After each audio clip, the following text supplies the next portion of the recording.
Roberto, ¿qué representan esos hombres y mujeres a los que hoy les llamamos nuestros representantes? Bueno, hay muchísimas cosas para decir sobre el tema. Yo creo que la primera que diría es la cisura, la separación, la brecha que hay entre ciudadanos y representantes y que enfatizaría también que no es una muestra de una patología del sistema, sino es algo que es resultado, yo diría inclusive resultado buscado, de un modo de pensar el sistema institucional. Eh, Uno para simplificar, pero yo creo que cuando se discutían las primeras discusiones importantes sobre representación en Inglaterra, en Estados Unidos, hubo como dos grandes ideas. Una era la del representante sujeto, dependiente, digamos, como abogado de los ciudadanos, ¿no? Entonces, representante en el sentido como si uno contratase un abogado que lo puedo retirar cuando quiero y que Claro. está sujeto a mis órdenes y a mi... Y la otra visión era la visión así más burkeana, y era, no, hay que mantenerlo separado, independiente, tiene que pasar a ser, una vez que es electo, ya no representante de quien lo eligió, sino de todos, y entonces tiene que tener completa libertad de pensamiento y no estar sujeto a nadie. Y entonces se modeló el sistema representativo de acuerdo con esta segunda visión, y eso, digamos, prohijó un sistema como el que tenemos, con algunos beneficios, pero con todos los perjuicios que se sabía desde el Claro. primer minuto que eso podía generar, que es la separación, la independencia, la dificultad de control, la dificultad de canales de comunicación.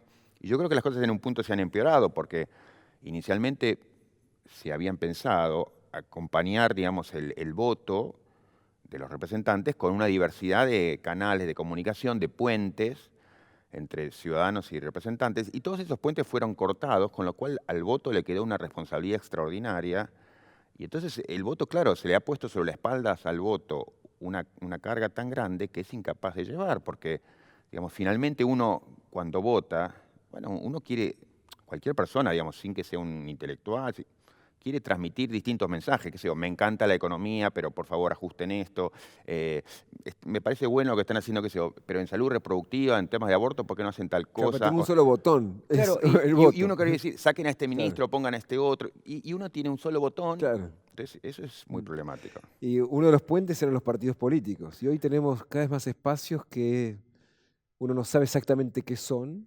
Dicen que son el futuro frente al pasado, son la expresión de lo que la gente quiere, entre comillas, y que uno no sabe exactamente qué son. Y son digamos, Yo un diría fenómeno que global, ¿no? tenemos trajes institucionales que nos quedaron muy chicos, entonces desborda, digamos, nuestras pretensiones al sistema representativo por todos los costados. El Congreso fue pensado idealmente como, bueno, con la capacidad de representar a sociedades que se asumían como más o menos homogéneas, sí, pongamos así, ¿no? Y esto no es tan lejano a lo que tenían muchos de nuestros padres fundadores en la cabeza. Si hay básicamente dos grupos, ricos y pobres, o propietarios y no propietarios, bueno, con que yo elijo algunos propietarios, otros no propietarios, asumiendo, uno, que la sociedad está dividida en pocos grupos, dos, que esos grupos son internamente homogéneos, bueno, pongo un par de acá, un par de allá, ya representé a todos. Ujú. Cuando en cambio lo que reconocemos es que la sociedad es recontradiversa, no solamente que hay 1000 grupos que quieren 1000 cosas distintas, sino que cada uno es 1000 cosas. Uno a lo mejor es arquitecto, feminista, anti, digamos, qué sé yo, religioso. Uno tiene una identidad, digamos, muy fragmentada. Entonces, el Congreso, ¿cómo hace para representar esa diversidad? Entonces, fue pensado con una sociología política, yo diría, muy imperfecta, aún para ese tiempo. Para nuestra época es muchísimo más imperfecta. Entonces, hay ese tipo de quiebras del sistema representativo por todos lados. Entonces, no es difícil reconocer por qué las angustias que hay en Argentina, en España, en Estados Unidos, en cualquier lado, en Grecia, con la cuestión de la representación. Todos estamos afectados por males similares. ¿Y qué hacemos con esas categorías que ya, de hecho, los dirigentes o la mayoría prefiere desechar, o que acá en la Argentina se simplifica muy fácil diciendo, no, yo no soy ni izquierda, soy derecha, soy peronista y como por eso parece que se resuelve todo? ¿Qué hacemos con esas viejas categorías pensando en términos de representación? Para mí son totalmente pertinentes. Por supuesto que, otra vez, también en política, digamos, las ideas merecen reconocerse con los matices que tienen. Entonces, qué sé yo, digamos, a lo mejor alguien que es de izquierda, pero es de izquierda feminista, o es de izquierda ecologista, o es de izquierda, digamos, por la cuestión de la cuestión racial ante todo. Entonces, hay 1000 matices, pero me parece que nos apuramos innecesariamente cuando decimos eso ya pasó de moda. Bueno, no, digamos, yo identifico, por ejemplo, a la izquierda con algunos reclamos vinculados con democracia política, democracia económica, por ejemplo. Bueno, yo diría, una persona es más de izquierda o menos de izquierda en relación con este tipo de categorías. Y eso sigue teniendo validez.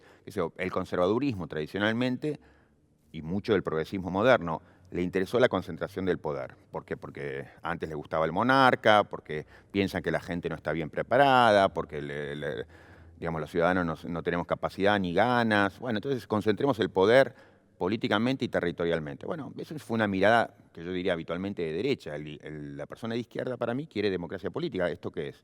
Bueno, el poder lo tenemos entre todos, lo tenemos que tener entre todos. Todos tenemos derecho a intervenir en los asuntos públicos. Entonces, bueno, si uno lo quiere llamar de otro modo, pichanga, llámelo como quiera, pero para mí a eso yo lo llamo un reclamo de izquierda. Uno quiere que se democratice la sociedad, uno quiere que se democratice la economía, no que la economía esté concentrada en pocas manos. Ese es un reclamo de izquierda. Si uno ya no lo quiere llamar así, no es muy antiguo, bueno, llámalo moderno, pero Pero no deja de ser... no deja de ser, no, digamos, no deja de referenciar lo mismo que referenciaba antes, que es a eso le llamábamos tradicionalmente pretensiones de izquierda. Hagamos un ejercicio, ya que estás sentando posiciones claras, ocurre un ejercicio mágico y te transformas en constituyente. ¿Qué instituciones se podrían cambiar? ¿Qué le aportarías al diseño institucional para que esas ideas puedan empezar a cumplir algún tipo de rol? Mira, un punto que sí diría, sobre el cual estuve trabajando los últimos largos años, es que hay como un error, hay muchos errores, pero hay un gran error que ha sido propio del constitucionalismo latinoamericano y que ha sido muy típico, en particular en las últimas décadas, y que ha sido sobre todo típico en la gente progresista que se metió a trabajar sobre las reformas, que fue este enamoramiento con los derechos, que no está mal, yo también, digamos, defiendo, pero hemos llenado nuestras constituciones de un montón de derechos económicos, sociales, culturales, multiculturales, culturales, de todo tipo. Y hemos descuidado la otra gran parte de la Constitución de la que depende todo, que es cómo se organiza el poder. Entonces, es como que nuestras constituciones empezaron a latir con dos corazones. Uno, más social, progresista, de avanzada, democrático, y todo eso tiene que ver con la parte de los derechos. Entonces tenemos derechos para todos los gustos, indígenas, participación. Ahora, el otro corazón, la otra parte de la Constitución, la que tiene que ver con cómo se organizan los poderes, sigue estando diseñada de acuerdo a lo que se pensaba en el siglo XVIII y XIX, con todos los criterios del elitismo y desconfianza democrática que había entonces. Entonces, tenemos dos constituciones que van para dos lados distintos en toda América Latina.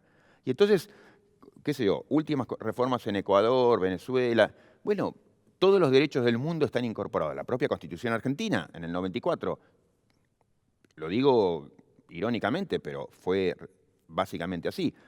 Se examinaron todos los derechos que estaban caminando por el mundo, en todos los tratados internacionales, todos dentro de la Constitución. Bueno, qué sé yo, no digo que sea una vergüenza, pero es preocupante en un punto, pero finalmente yo lo defendería. Ahora, lo que me preocupa muchísimo es el descuido completo de no ajustar de manera acorde todo lo otro que era lo más importante. Entonces, por ejemplo, para hacerlo visible, si yo tengo, como en la Constitución ecuatoriana nueva, 200.000 nuevos derechos de participación popular, y mantengo un presidente concentrado, reforzado, digamos, con todo el poder. Bueno, entonces, ¿qué estoy haciendo? Sí, claro. Quiero o democratizar, disolver el poder o concentrarlo en una persona. Entonces, no nos mintamos y no me mienta usted, constituyente. Entonces, yo creo que ese ha sido un error recurrente. Bueno, acá pasó, se incorporaron muchas herramientas de participación muy acotadas. Sí, la consulta popular, pero no te metas en temas impositivos. Sí, También, sí, a mí me importa. también, o en temas penales. Yo te quiero opinar ahí. Digo, no, No, hasta ahí no te mucho metas. peor, sí, eso y mucho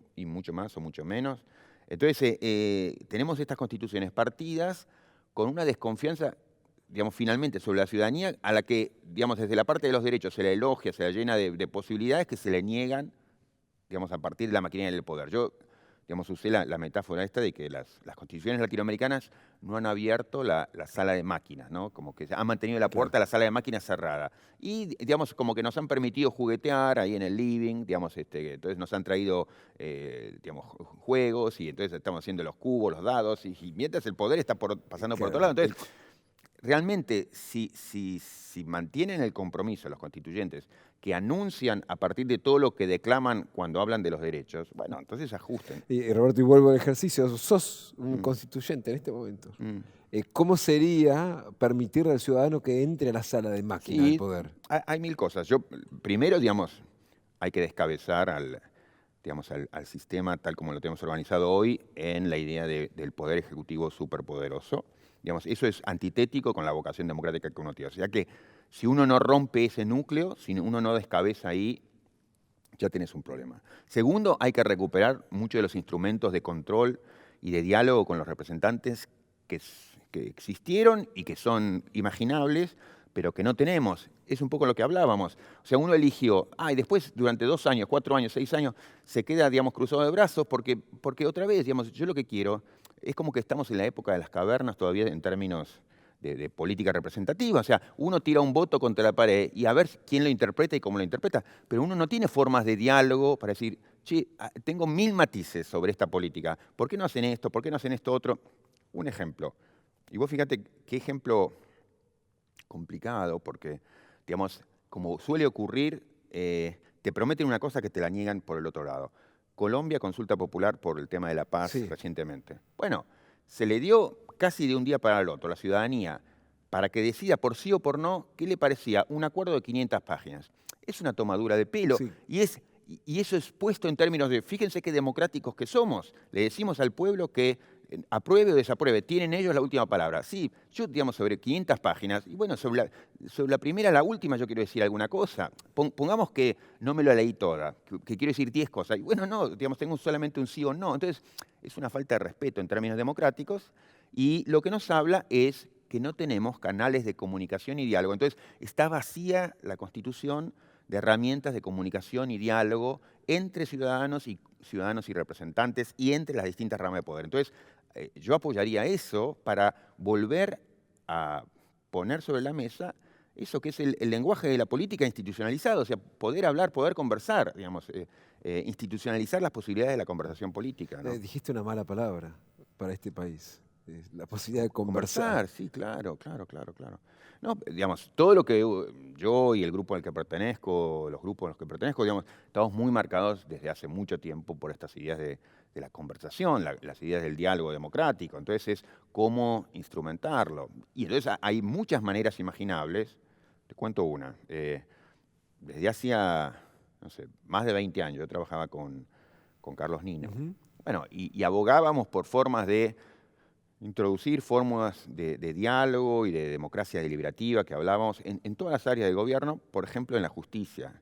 Bueno, cuando el mundo jurídico hablaba con nosotros, se hablaba, que mucho respeto no nos tenía, se moría de risa diciendo, pero ¿qué tiene que ver el diálogo, la democracia con el Poder Judicial, las audiencias? Bueno, desde hace unos Claro. años la Corte implementa audiencias. Que son muy valiosas. Claro, no digo que por ahí se salva el mundo, pero es el tipo de herramientas deseables que 20 años atrás, cuando uno las enunciaba, el mundo jurídico se moría de risa, diciendo, esto es ridículo, no tiene nada que ver con el derecho, eso lo sugieren ustedes porque son los filósofos, no entienden nada. Bueno, de lo más interesante que en la Argentina y en el mundo, digamos, ha traído Cortes Supremas como la nuestra, es las audiencias públicas, cómo han funcionado. Entonces, si usted quiere diálogo, es posible. Entonces, eso, me parece que hay luces que se encienden, que muestran que hay caminos posibles, que hoy por hoy están muy peleados, que hay muchas puertas que se cierran, pero también hay pequeñas luces que muestran que estamos reconociendo algunos caminos de salida posibles que están ahí al alcance de la mano. ¿Los queremos tomar o no? Hablabas de nuestra constitución llena de derechos. Obviamente que uno Sí, suscribe, dice, sí, claro, ¿cómo sí, está no? perfecto, Pero también, por ejemplo, hay unos que uno dice, sí, mm, que se buscan garantizar más que otros, ¿no? El derecho a comer, o sea, el derecho a sí. vivir, no siempre se garantiza con el mismo entusiasmo con el derecho a circular libremente, ¿no? Bueno, lo que yo diría es, si se ha hecho ese esfuerzo de incorporar derechos, que insisto, me parece que ha habido mucho ejercicio de hipocresía por todo lo que no se ha hecho para ponerlos en marcha, pero digamos, inclusive constitucionalmente. Pero como mínimo, yo los quiero tomar en serio. Entonces, no me digan ni actúen como si los derechos esos fueran poesía.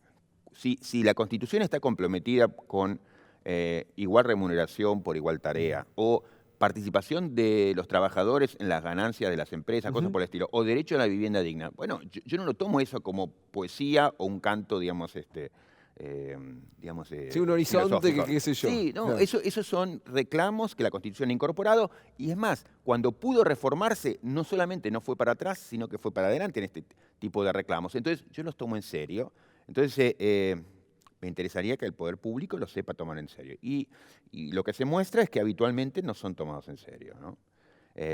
Por eso es importante que, qué sé yo, en situaciones de protesta, de crisis, de queja, digamos, el que se queja, digamos, sepa que muy habitualmente sus reclamos tienen respaldo en el propio texto de la Constitución. Y eso no es poca cosa y no debe ser tratado como poca cosa, ¿no? Bueno, pero ahí siempre aparece siempre una discusión Mm. muy alimentada también desde el minuto a minuto de la televisión sobre el derecho que vulnera a otro, ¿no? El que Pero, corta la pero, pero, calle y el que pero quiere ir por la sobre eso, autopista. para decirlo de algún modo, está bastante transitada la cuestión, Ujú. en el sentido de que hay mucho pensamiento al respecto. Entonces, uno, digamos, tiene que despejar la hojarasca digamos, de la bobada, digamos, televisiva y periodística en el peor sentido, digamos, y en vez de indagar en digamos, en las cloacas de los comentarios, de las notas en los diarios y la gente que por Twitter y por sus cosas, digamos, dice cosas barbaridades. Pero no, me parece que hay mucho pensamiento y desde, digamos, en nuestro país y en todo el mundo, qué sé yo, hay mucha reflexión sobre qué hacer cuando hay derechos en conflicto, y diría, muchos de los casos más importantes en la historia de la jurisprudencia mundial tienen que ver con eso, con reflexiones sobre cómo hacemos en esas situaciones difíciles, qué privilegiamos, cómo lo hacemos. Entonces, no es que hay una fórmula mágica, pero sí tenemos muchos parámetros para pensar casos difíciles. Entonces, no hay que asustarse con eso, en el sentido de que, bueno, digamos, tenemos herramientas con las cuales ¿Y pero pensar. qué herramienta? O sea, una tal vez es lo que La vos venís primera es diciendo. pensar, digamos, la primera es salir del atolladero en el que muchos nos han puesto, que es, no, si usted tocó mi derecho, ya está. Su derecho termina cuando empieza el mío. Bueno, no, digamos, qué sé yo, el derecho de huelga es una típica situación en donde yo reclamo, el patrón querría seguir Sí, digamos, sí, produciendo. Sí. produciendo y no puede. Entonces, es una situación de choque de derechos, pero estar recontra, súper estudiada, digamos, hay acuerdos infinitos sobre cómo pensar esas situaciones. Nadie piensa que el derecho de la huelga se cae porque el patrón está muy triste o muy enojado, o sea, porque se le chocó el derecho. Entonces, hay mucha tontería sobre cómo se nos quiere, digamos, asustar, sobre las dificultades de pensar estas situaciones, y yo creo que eso, que hay muchos caminos ya transitados, entonces no hay que asustarse con eso. Por supuesto, hay dificultades, pero frente a las dificultades hay que pensar y dar argumentos, digamos, lo primero que hay que hacer. Este, y eso, me parece que estamos muy preparados, inclusive dentro del derecho. Hay mucha gente preparada para frenar la discusión y sacar una carta, yo diría, engañosa de, no, bueno, pero esto es así, su derecho terminó, ya chocó con el mío, digamos, bueno, Bueno, es que ahí es eso es donde lo típico. aparece lo que vos decías, en la cocina del Mm, poder, en la sala de máquinas, todavía y adentro hay muchos Bueno, actores, especialmente de la bueno, justicia, que se seguro. atan a principios muy conservadores y dicen, no, yo de acá no me muevo, ¿no? Sí, las cosas son todavía peores porque justamente por eso que yo ponía el acento en descabezar al poder concentrado en el Ejecutivo, porque ese mal es como, digamos, la pieza de dominó que va tirando a todas las otras. O sea, el poder ejecutivo concentrado empieza a derrumbar a todas las otras piezas del... Y entonces lo que ha pasado en América Latina es que la justicia se convierte en un órgano muy politizado por ese presidente fuerte, que es el que la condiciona, le promete cargos futuros, digamos, la amenaza con un juicio, digamos, en el Consejo de la Magistratura, un retiro. Entonces, tiene muchas formas de amenaza y entonces se ha politizado en el peor sentido de la justicia. Entonces, no solamente que hay muchos principios conservadores, que los hay, y si uno ve, por ejemplo, la sociología de los jueces, y algunos estudios también tenemos en Argentina, vemos que efectivamente la mayoría son más bien conservadores, la Ujú. mayoría son más bien, digamos, religiosos de cierto tipo, blancos, de clase media alta, varones. Bueno, hay una sociología que genera ciertos resultados preocupantes. Pero más allá de eso, hay este vínculo muy intenso con la política, sobre todo en los lugares más sensibles, la justicia federal u otros lugares, que hacen que entonces no es simplemente que tenemos decisiones tendientemente, digamos, conservadoras, tendencialmente conservadoras, sino que además tenemos jueces que están, digamos, en el teléfono con el poder, y es lo que vemos en cómo se tramitan las causas de corrupción y demás, ¿no? Pues ese es un tema central, ¿no? Mm. Sí, pero entonces, Pero hay una manera de hacerlo distinto con estos jueces y con este sistema. yo creo que se lo puede identificar como de los grandes dramas de la política, digamos, del tiempo, y que por eso merecería una atención especial. ¿Cómo hacemos para tramitar esos problemas vinculados con los abusos que se hacen desde el poder? Y me parece que en los últimos tiempos ha habido muchos intentos. Menciono uno, digamos, una reciente reforma a la ley administrativa desde el kirchnerismo después de 11. O sea, fíjate cuál fue la primera respuesta que dio el kirchnerismo después de 11, que fue, en lugar de salir a contener, abrazar, apoyar, solidarizarse, dar respuesta económica, buscar justicia penal y demás, lo que se hizo fue tratar de blindar a los funcionarios públicos, digamos, frente a este tipo de situaciones, desresponsabilizándolos. O sea que sí, se pueden hacer muchas cosas, y muchas de las que se han hecho han ido en la dirección exactamente contraria. No para buscar formas de facilitar el control y la responsabilidad del funcionario, sino buscando formas para desresponsabilizarlo. Esta idea de no penalizar la decisión política. Claro, digamos, de cubrir a los responsables principales digamos, de este tipo de situaciones. Entonces, típicamente las empresas del Estado que contratan, bueno, como es lo que pasaba en el caso de los ferrocarriles, la idea era cómo hacemos para blindarlo. Esa fue la primera respuesta jurídica que se dio desde el Estado frente a la tragedia del 11. Entonces es eso, ¿se pueden hacer cosas? Sí, y se están haciendo cosas en la dirección contraria. Mira, cuando Alfonsín se enfrentó con el problema de las violaciones masivas, ahí también uno pudo decir, se identificó un drama absoluto en la vida política del tiempo, que era cómo reaccionamos frente al genocidio. Y bueno, y se buscaron arreglos especiales tratando de respetar la idea del juez natural, tratando de no hacer tribunales especiales, pero al mismo tiempo diciendo, acá algo tenemos que hacer porque se nos juega la democracia en esto. Y yo creo que lo mismo uno podría pensar hoy sobre este tipo de recurrentes abusos desde el Estado, digamos, en el desfalco al Estado. Entonces, uno podría, otra vez, si quisiera, podría hacer muchas cosas. Desde las menores, que no son tan menores como esta que te digo, que es, hay leyes que se han estado reformando, pero en la dirección contraria, hasta ejercicios más fuertes de, bueno, concentrar las energías jurídicas en la resolución de ese tipo de casos, de algún modo. Claro, que Del no mismo pasen modo que 20 años sin resolver una causa de ese tipo. Claro, digamos, eso yo creo que merece ser identificado como uno de los grandes dramas del tiempo, ¿no? Que tiene que ver con todo lo que hablamos antes. O sea, el nivel de desvínculo entre representantes y ciudadanos es tal que el representante sabe que bajo ciertas condiciones lo que pasó en el gobierno anterior, a ver, yo no lo adjudico a la maldad personal, pero las circunstancias institucionales, por ejemplo, tener mayorías propias en las cámaras y demás, daban vía libre para decir, primero, legislativamente hago absolutamente lo que quiero, y segundo, digamos, ningún juez se va a animar, dado que yo controlo, digamos, las cámaras y tengo la mayor influencia en el Consejo de la Magistratura, ningún juez se va a animar a torearme, entonces dale para adelante. Y lo que eso terminó haciendo es, otra vez, no por la maldad íncita del kirchnerismo, sino por las condiciones institucionales que ellos mismos ayudaron a empujar.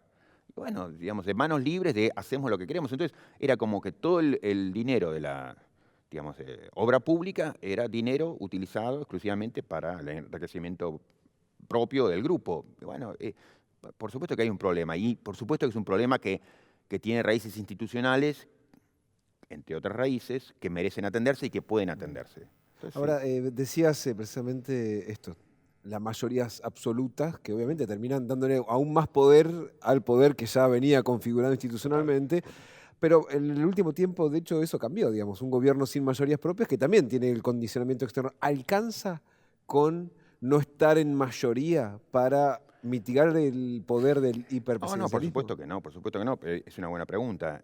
Por supuesto que yo creo que es una de las buenas noticias del tiempo que el poder esté dividido, porque ayuda, digamos, a que por razones de las buenas y de las malas haya mayor control sobre cómo se hacen las cosas. Entonces, eso es una buena noticia. Tal vez, digamos, es esperable que no ocurra como antes, que todo el dinero de la obra pública está usado, digamos, de modo discrecional y para el abuso. Entonces, por el tipo de controles que hay, insisto, por buenas y malas razones, es dable esperar que parte de ese dinero se lleve efectivamente a la obra pública y eso va a ser muy saludable para todos.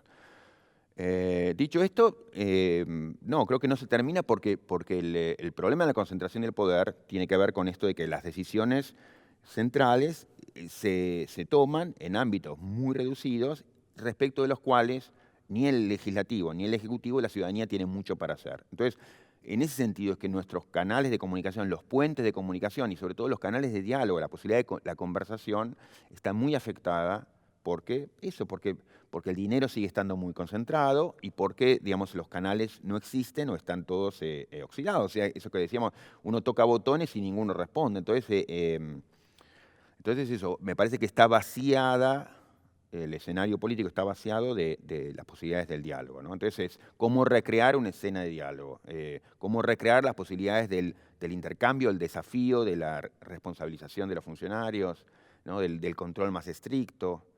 Eh, Roberto, habías traído el tema de derechos humanos, tragedia de Once, y vos mencionás que con los muertos de Once, y no solamente con estos, pero especialmente en ese momento, hubo un quiebre mm, de lo que vos le llamás así, de la suerte de contrato, mm. de presupuesto básico acerca de lo que entendíamos por el nunca más. Es decir, hay un límite entre la vida y la muerte que no podemos superar y que ahí aparece algo así como la administración del interés, me conviene lo que me conviene, ¿no? Empezar a hacer cuentas acerca del costo político. ¿Qué nos pasó como sociedad?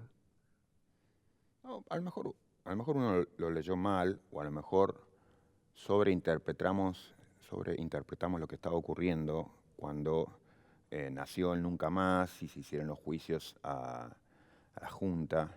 Eh, yo creo que, bueno, en lo personal, y creo que muchos leímos lo que había ocurrido, como eso, lo que yo describía como un contrato, como, digamos, la ruptura con el pasado y la idea, la afirmación de que hay ciertas cosas que no queremos que ocurran nunca más. No queremos la discrecionalidad del Estado, la violencia, la tortura, la persecución al que piensa diferente. Todas esas cosas, digamos, están claras que forman parte de lo que repudiamos entre todos.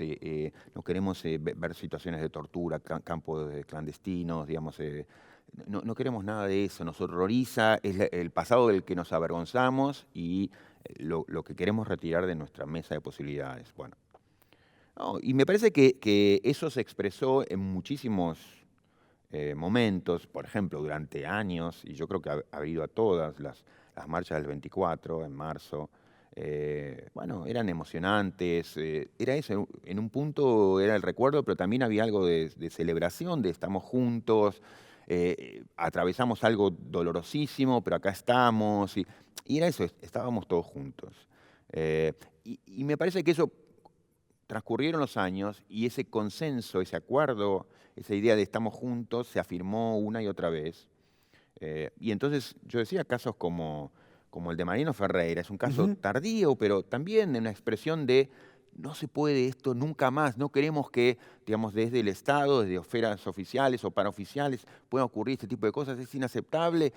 Y luego, digamos, lo que vimos, que al calor de la división política que se fue dando en el país, eh, eso que parecía el acuerdo en un sentido más trágico y también más importante que habíamos forjado, aparecía deshilachado. Y entonces, bueno, 11, pero Nisman, digamos, y hoy mismo con el caso Maldonado, no puede ser que frente a ese tipo de situaciones uno si muestra su preocupación extrema, por ejemplo, por lo que ocurrió con Nisman, digamos, era señalado Si como sos un agente de la derecha que no sé qué. bueno, digamos, lo que siguió a la muerte de Nisman, y eso fue oficiado, yo creo que sin duda, desde oficinas paraestatales o estatales.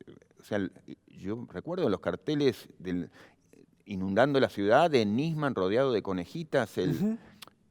pero acaba de morir alguien. Hay una responsabilidad del Estado que además es enorme, con independencia de quién haya tirado finalmente la última bala, quién haya disparado.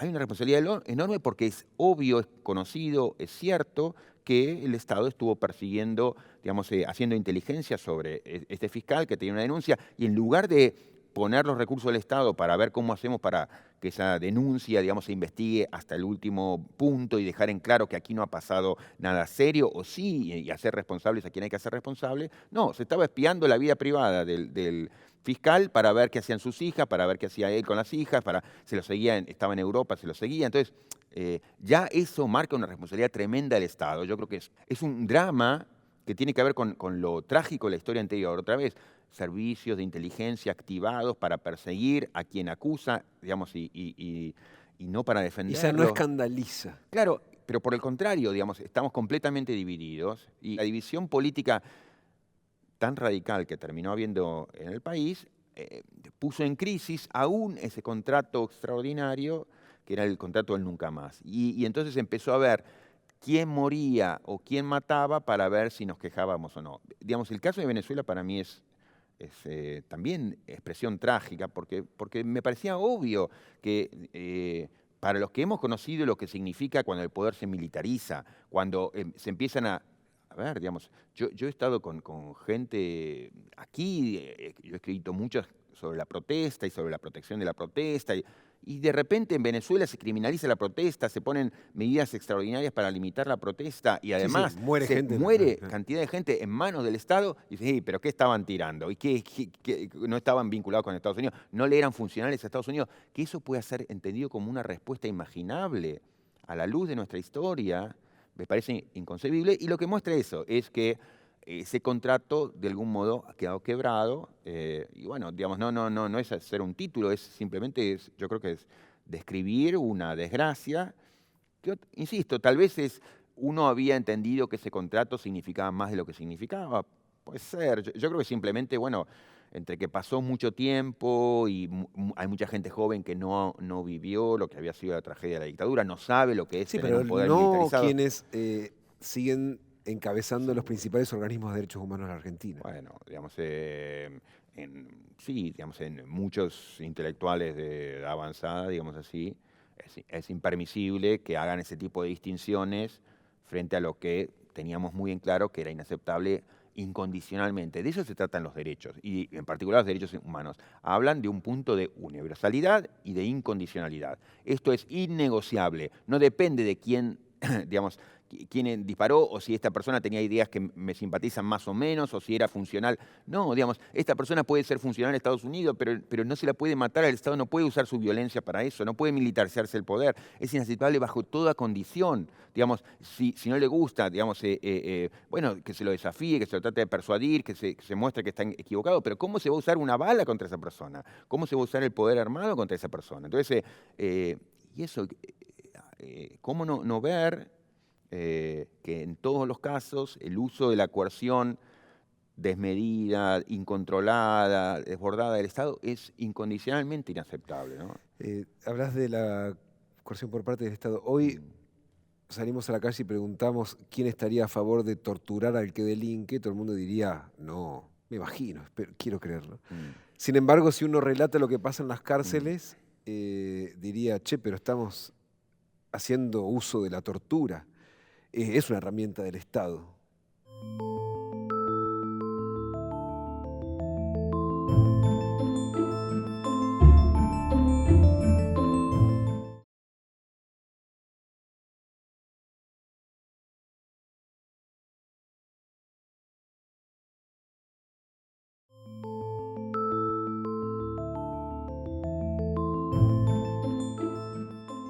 Hoy salimos a la calle y preguntamos quién estaría a favor de torturar al que delinque. Todo el mundo diría, no, me imagino, quiero creerlo. Mm, Sin embargo, si uno relata lo que pasa en las mm. cárceles, diría, che, pero estamos haciendo uso de la tortura.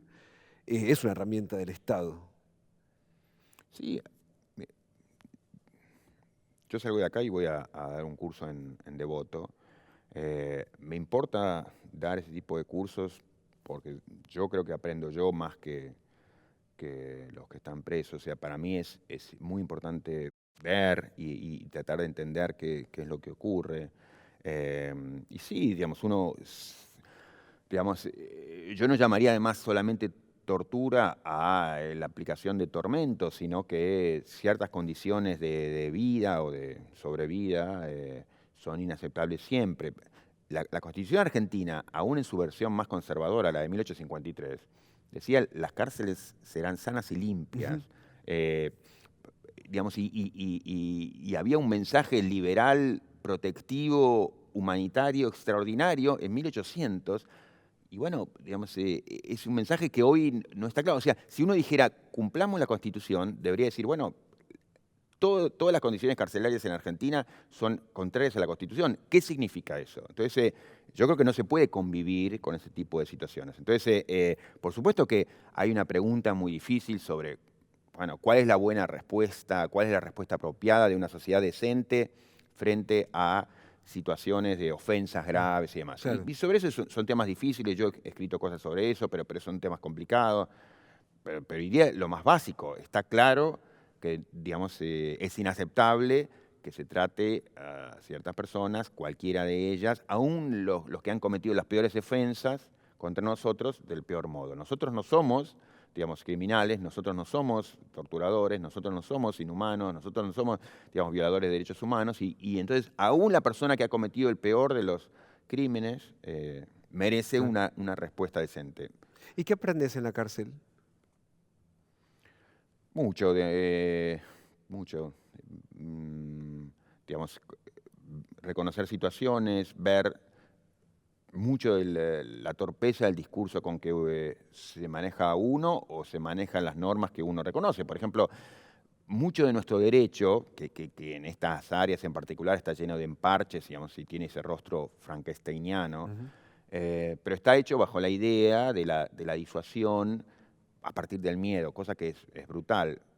Pero, digamos, esa idea de que es como apelar al, digamos, al ofensor, al delincuente, como individuo racional. Entonces, bueno, yo aumento las penas Ujú. de 1 a 3 Sí, lo años. escuchamos en campaña siempre, obvio. Bueno, pero la persona que va a delinquir no está diciendo, uy, aumentaron a 1 a 3 años, ahora sí, no, iba a Ujú. salir a robar, pero ahora que aumentaron a 3 años. Digamos, por supuesto que asume que no lo van a agarrar. Entonces, si le ponen 1, 3 o 55 años, Le da es lo mismo. básicamente lo Sí. mismo.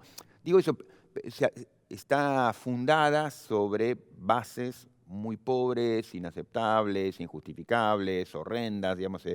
Entonces, eso, reconocer, por ejemplo, esto, que el tipo de dislates sobre las cuales está parado nuestro sistema penal y nuestras normas penales, que además eso, han seguido digamos así, la evolución, la sociología de nuestras normas penales ha seguido una evolución que tiene paralelos también en el mundo anglosajón, que es desde concepciones muy elitistas. Sí, Entonces, que no participe el ciudadano de sí, la pero decisión aún los judicial. sectores progresistas Ujú. suscriben estas ideas de esto lo tienen que hacer los buenos técnicos, pero siempre son técnicos, una élite de personas o, digamos, las soluciones populistas a lo Bloomberg. Ahora, son finalmente las dos caras de la misma moneda, el elitismo de unos y el populismo de otros, porque unos apelan a la voluntad de personas a las que no consultan y otros apelan a los intereses de personas a las que no ven nunca. Entonces, finalmente los dos están apelando a los intereses o a la voluntad del pueblo, pero el pueblo está ausente. Entonces, hay ese modo esquizofrénico, pero es un modo muy compartido y muy común en todo el mundo, diría también en el mundo anglosajón, que es tan horrendo en estas materias como el nuestro, ¿Vos le ¿no? capaz a esta idea, a esta dicotomía del punitivismo extremo y del garantismo, desde un lado que es esta cosa del igualitarismo, en el Sí. acceso a la justicia, en la participación? ¿En qué medida eso que puede sonar tal vez Mm. filosóficamente extraordinario puede transformar el Mirá, derecho? te doy dos casos. Yo tengo una visión que está más informada por esas ideas, pongamos así, igualitarias o de diálogo. Dos ejemplos. Uno, el tema del consumo personal de estupefacientes. Sí. Una respuesta es la respuesta brutalista habitual, que es, "Ah, esto es inaceptable, ¿no?". Bueno, entonces lo castigo por haber estado consumiendo estupefacientes que están prohibidos, tal cosa. La respuesta, no del garantismo, diría del garantismo bobo que está muy extendido aún Sí. dentro de las esferas judiciales, es, no, bueno, esto tiene que ver con la vida privada de cada uno y Es un déjelo concepto liberal tranquilo, del claro, derecho. libre, digamos, Ujú. no, acá no hay nada. Bueno, yo creo que la respuesta es otra y que pasa por formas de restablecimiento de la comunidad, de diálogo, de inclusión, de apoyo. Mirá, por distintas circunstancias yo viví mucho tiempo en Noruega, que en muchos sentidos es un paraíso, pero tenía mucha esta visión que yo veo como liberal equivocada, que es que se expresaba, por ejemplo, me acuerdo en digamos, dentro de sociedades muy afluentes y ricas, pero también estaban uno en las estaciones de subte o digamos, en la terminal de ómnibus, se concentraba gente, digamos, y que eran como manadas de gente, de zombies, gente destruida, digamos, destruida por el consumo de O estupefacientes. sea, los que el Estado los Claro, desatendía absolutamente. No claro, los entonces era una penaba, política pero... liberal de, Sí. bueno, no, pobre gente se hacen, y no los vamos a perseguir, no los vamos a criminalizar por esto. Bueno, no, requiere mucha otra cosa, requiere un tipo de apoyo, un tipo de contención, un tipo de ayudas que no se le está dando. Entonces, otro caso que no es Noruega, sino Argentina, y es de los casos más resonantes y dramáticos de los últimos años, que no sé si te acordás, pero el caso este del indoamericano. Ujú. Bueno, tierras tomadas, peleas entre la ciudad, provincia, nación, disparos, gente sin vivienda, o sea, una situación totalmente trágica. Otra vez, una respuesta posible es la brutal. Acá, digamos, usted ocupó ilegalmente la tierra, eso está penado, pum, digamos, se terminó, castigo. Otra respuesta es la del garantismo bobo. Bueno, acá no pasó nada, digamos, pobre tipo, sí, disparó, pero bueno, era un pobre, digamos, inventamos algo. Yo creo que en la escuela que algunos de nuestros jueces y doctrinarios garantistas Ujú. impulsaron, digamos, esta es un poco la idea. Voy a ver qué te invento para dejarte afuera. Lo Bueno, que me llama el minimalismo. sí, la peor versión. Claro.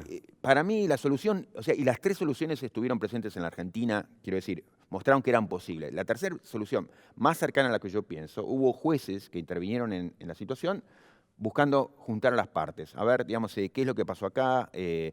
Acá hay responsabilidades institucionales del poder público, del poder ejecutivo. Acá están los representantes de la gente que no tiene su derecho a la vivienda asegurado. Bueno, nos sentamos y conversamos esta situación.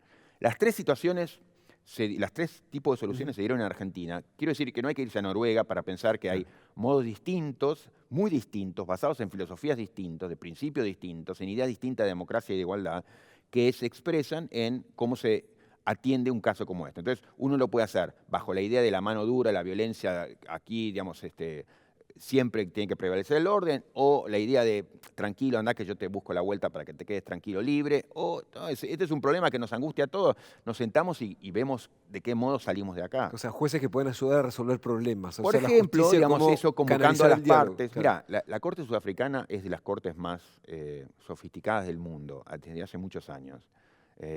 Y ha tomado en su historia, sobre todo en su historia reciente, muy reciente desde la Constitución, desde el fin del apartheid, muchas decisiones importantísimas y famosas en todo el mundo. Las principales han sido en relación con casos de ocupación de tierras. Y las principales respuestas de la Corte, insisto, que son famosas en todo el mundo, tienen que ver con eso, con la Corte incitando a diálogo entre partes, en donde está la autoridad política ejecutiva, donde están los representantes de los grupos, digamos, más afectados, y buscando soluciones que la justicia monitorea. Eso me parece como posible, sensato, dialógico, esto de reconocernos como humanos, me parece sensato en todo sentido. Un tema que siempre surge, y también en contextos electorales, de discusión, es qué hacer con los jóvenes que delinquen. Y ahí siempre entra la discusión de el problema de la edad, como si el problema Mm, fuese mm. solamente la edad, y aparecen las soluciones mágicas que siempre tiene que ver con un reclamo o la promesa de cárcel para todos. ¿Qué hacemos?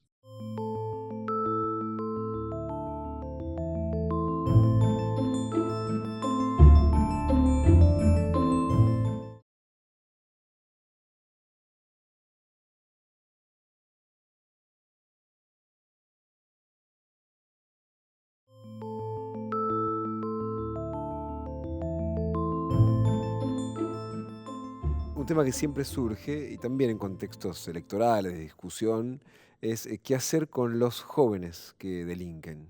Y ahí siempre entra la discusión de el problema de la edad, como si el problema fuese solamente la edad, y aparecen las soluciones mágicas que siempre tiene que ver con un reclamo o la promesa de cárcel para todos. ¿Qué hacemos? Sí, primero descartar ese tipo de discursos que son como discursos propagandísticos, políticos que empiezan a circular rápidamente y que políticamente parecen redituables, entonces los políticos también echan a rodar.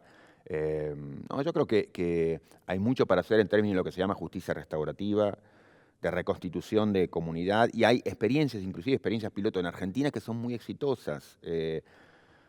No se los ha testeado todavía para los grandes crímenes en países como el nuestro, pero sí para muchos otros delitos, y funcionan normalmente muy bien, que es esto, digamos, pandillas de jóvenes o jóvenes, digamos, involucradas con el tema de la droga. Bueno, entonces, en la escuela, con los referentes sociales, con la comunidad, o sea, primero, no se trata de Juan o Juancito en este caso, que cometió una falta seria, sino que es un problema que trasciende a Juan, que involucra a su familia, que involucra a su comunidad, que involucra y que podemos encontrar apoyos para dar una respuesta en el club, en sus referentes sociales, en la escuela, en sus referentes dentro de la escuela, en la familia, en sus referentes dentro de la familia. Entonces, hay modos de abordar esto que dejan completamente de lado la tontería que simplemente lo que hace es empezar a educar en la violencia institucional al joven, digamos que es esto de institucionalizarlo.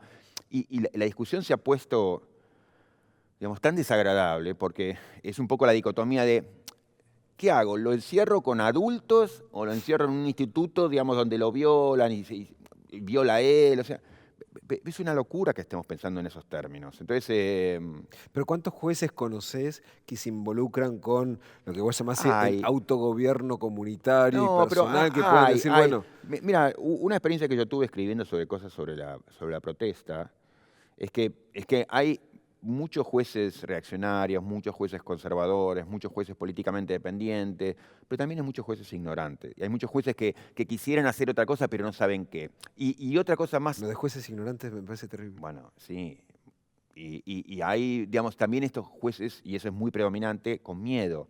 Entonces, que dicen, uy, pero si yo hago esto me van a tomar como el juez, digamos, rojo o el juez tal cosa, y entonces no, mejor no lo hago porque, digamos, es muy importante para el juez, yo diría es la principal motivación, no hacer olas, porque tienen un montón de privilegios y no quieren hacer escándalo y ser puestos en el foco. Entonces, lo último que quieren es tener un escándalo a la vista. Entonces, el miedo es una gran fuente de explicación de lo que pasa con los jueces y cómo actúan.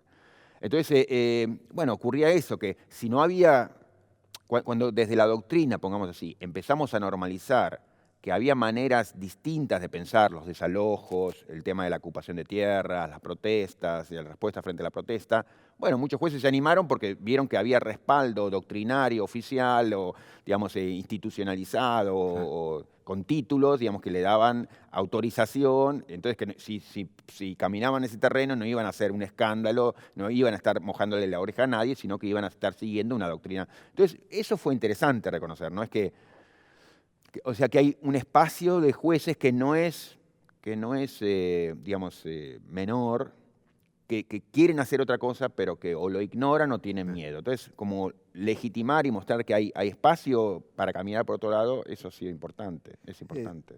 sos de los intelectuales que muchas veces dice públicamente a quién vota o a qué espacio Mm, apoya. Imaginemos este ejercicio que un día Gargarela se convierte en oficialista, por lo menos siga su... claro. hagamos ese ejercicio. Gana el que votaste. ¿Cómo es un Gargarela oficialista? No, mira, atravesé una etapa similar porque yo no había votado al radicalismo. Yo, en general he votado a la izquierda en cualquiera de sus versiones o en alguna de sus versiones más bien. Pero como voto de crítica, como voto de disconformidad, porque en general es lo que siento. No, pero en la época, la primera época de la democracia, yo trabajaba con Carlos Ujú. Nino, y Carlos Nino fue el responsable del diseño, o uno de los grandes responsables del diseño del juicio de las juntas. Y entonces trabajaba en una oficina que era no era en casa de gobierno, pero digamos era en una institución que respondía al gobierno, y entonces Nino estaba muy vinculado en todo sentido, también muy afectivamente vinculado con Alfonsín, y bueno, y nosotros trabajábamos para Nino. No, pero transité esa etapa y de ahí yo saqué muchas enseñanzas y también mucho enojo de cómo otros tramitaron sus vínculos con un gobierno al que no miraban con antipatía, digamos así. que es, yo recuerdo haber salido a marchar contra el gobierno de Alfonsín decenas de veces, pero por las más distintas causas, por causas económicas, por lo que hacía y dejaba de hacer con el tema, por el punto final, por la obediencia divina, o sea, salí miles de veces. Entonces, yo tenía vínculos, inclusive laborales, con el alfonsinismo, pero no tuve empacho de escribir un montón de cosas en contra, de marchar en contra, de ser... Y por eso me sorprendió mucho, digamos, que luego, muy en particular en los años del kirchnerismo, digamos, en donde es como que revivió un periodo así de militancia como la que habíamos tenido nosotros en una época, la idea de militancia tenía que ver con el sometimiento, de no vayas a cuestionar, pero obvio, digamos, o sea, si no hay crítica más interesante que la nuestra, que es de la gente que no quiere matarte, que no quiere hundirte, que no quiere que te vaya mal, sino que quiere que te vaya bien. Y entonces decimos, así no puede ser, no, la obediencia de vida es inaceptable, el punto final es inaceptable. ¿Cómo vas a hacer esto? Y no te lo decimos desde la oposición que te quiere hundir, sino desde sectores que miramos con afecto, digamos, mucho de lo que estás haciendo. Y entonces, para mí no había crítica mejor que esa. Eh, ya en ese momento creo que había, digamos, problemas en la materia, aunque yo recuerdo muchísimo de la gente con la que yo trabajaba que salíamos en esas mismas marchas, pero me parece muy llamativo que después se haya naturalizado la idea de que si uno está cercano a algún oficialismo lo que tiene que hacer es estar sometido. Me parece insólito. O sea, y mucho menos en la juventud. O sea, no, como es juventud, entonces tranquilos, ustedes claramente, digamos, lo que tienen que hacer es obedecer y salir a pegar carteles por la causa. Me parece insólito. Gracias. Mm.